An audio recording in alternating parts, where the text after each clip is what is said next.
અનુભવના બનાવટી સર્ટિફિકેટ બનાવવાના કેસમાં લંડન ભાગી ગયેલ મહિલા આરોપી ભારત આવતા ઝડપાઈ ગઈ છે। વિદ્યાનગરની જનની યાદવ અમદાવાદ એરપોર્ટ પર ઉતરતા જ ઇમિગ્રેશન વિભાગે તેની ઝડપી વિદ્યાનગર પોલીસને સોંપી છે।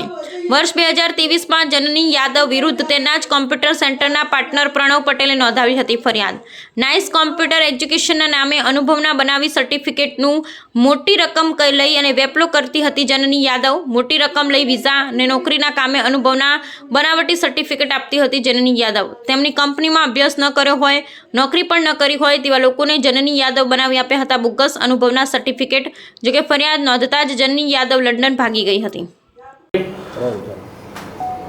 અજી સાહેબ છેતરપિંડીના ગુનામાં વિદેશ ભાગી ગયેલા આરોપીને ઝડપી પાડ્યો છે, શું કહેશો?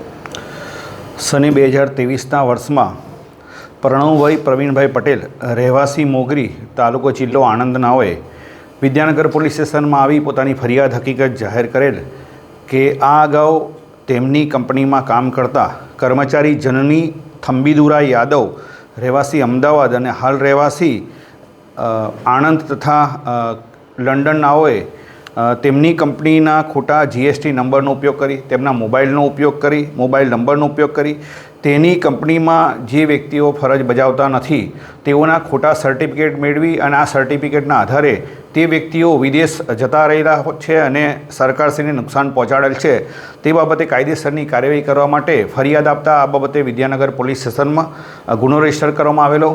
સદર ગુનાની જાણ થતાં જ આરોપી લંડન નાસી ગયેલા હતા। આ ગુનાની તપાસના કામે અગાઉ જરૂરી દસ્તાવેજી પુરાવાઓ એકત્રિત કરેલા હતા, પરંતુ આરોપી નહીં મળી આવતા નામદાર કોર્ટમાંથી CRPC ક્રમ 70 મુજબનું વોરંટ મેળવી ત્યાર પછી આરોપીને ધરપકડ કરવા માટે LOC જાહેર કરવામાં આવેલી હતી।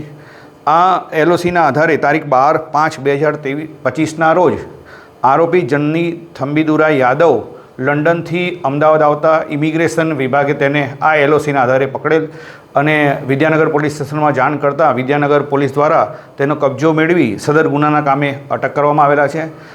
સદર આરોપીને નામદાર કોર્ટમાં રજૂ કરી જરૂરી દસ્તાવેજો પુરાવા એકત્રિત કરવા આ ગુનાના મૂળ સુધી પહોંચવા માટે તારીખ 17/5/2025 સુધીના પોલીસ કસ્ટડી રિમાન્ડ મેળવવામાં આવેલ છે। આ તપાસના કામે અગાઉ જરૂરી દસ્તાવેજ પુરાવા એકત્રિત કરેલા હતા। જે વ્યક્તિઓએ ખોટા સર્ટિફિકેટના આધારે વિદેશ ગયેલા હતા તેવા 24 જેટલા સર્ટિફિકેટ તપાસના કામે કબજે કરવામાં આવેલા હતા। જે લેપટોપ અને જે કોમ્પ્યુટર તપાસના કામે કબજે કરેલા હતા એમાં 64 જેટલા સર્ટિફિકેટ આપેલા હોવાની હકીકત જણાવતા આ મુદ્દા બાબતે પણ તપાસ તજવીજ હાથ ધરેલ છે। આમ ગુનો કરી વિદેશ નાસી ગયેલ આરોપીને LOCના આધારે ધરપકડ કરવામાં વિદ્યાનગર પોલીસે સફળતા મળેલ છે। Thank you.